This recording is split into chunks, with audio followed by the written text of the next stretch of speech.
ইতালিতে স্থায়ীভাবে বসবাসের আগ্রহ বাড়ছে বিদেশি কোটিপতিদের। ইতালির পরিসংখ্যান ব্যুরোর তথ্য অনুযায়ী চলতি বছর ৩০ সেপ্টেম্বর পর্যন্ত প্রায় ৩,০০৬ শতাধিক বিদেশি কোটিপতি ইতালিতে স্থায়ীভাবে ব্যবসা ও পরিবারসহ বসবাস শুরু করেছেন।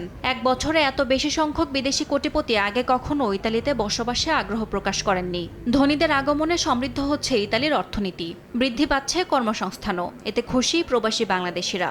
অনেক বড় বড় ব্যবসায়ীরা তাদের ইনভেস্ট নিয়ে আসছেন এবং সেটা আমাদের বর্তমান ইতালিয়ান সরকারের দূরদর্শিতাও বলতে পারেন। এতে করে আমরা যারা প্রবাসে আছি এবং যারা আসছে নতুন, তাদের জন্য অনেক কর্মসংস্থানের সৃষ্টি হবে। মিলিয়নিয়ার ইতালিতে আসছে, তারা ইনভেস্ট করছে, বিনিয়োগ করছে। এতে করে ইতালির অর্থনীতি সমৃদ্ধ হচ্ছে, কর্মসংস্থান বাড়ছে। সেই হিসাবে আমি অবশ্যই গর্বিত। আপনাকেই বলছি, ইন্স্যুরেন্স করলে সিটিতে সুরক্ষা পাবেন নিশ্চিত।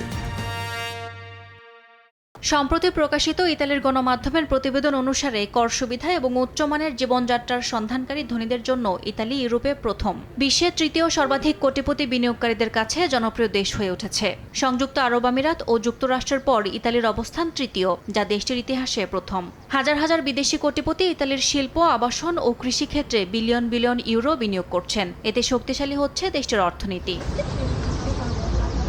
২০১৭ সাল থেকে ইতালি বিদেশে উৎপাদিত আয়ের ২ লাখ ইউরো সীমার উপর ১৫ বছর মেয়াদী একটি নিম্ন বার্ষিক কর প্রদানের অনুমতি দেয়, যা এই ব্যবস্থাপনায় বিদেশে আর্থিক বিনিয়োগ, বিদেশি উত্তরাধিকার থেকে প্রাপ্ত মূলধন ও লাভের উপর নিম্ন কর ধার্য করা হয়। পূর্বে আইনটি থাকলেও বিদেশিদের কাছে এর প্রচার খুব কম ছিল, কিন্তু বর্তমান মেলেনি সরকার তা ঘটা করে সামনে নিয়ে আসেন। এতে করে ইতালির প্রতি বিদেশি কোটিপতিদের বেশি আগ্রহ বৃদ্ধি পাচ্ছে বলে মনে করছেন বিশেষজ্ঞরা।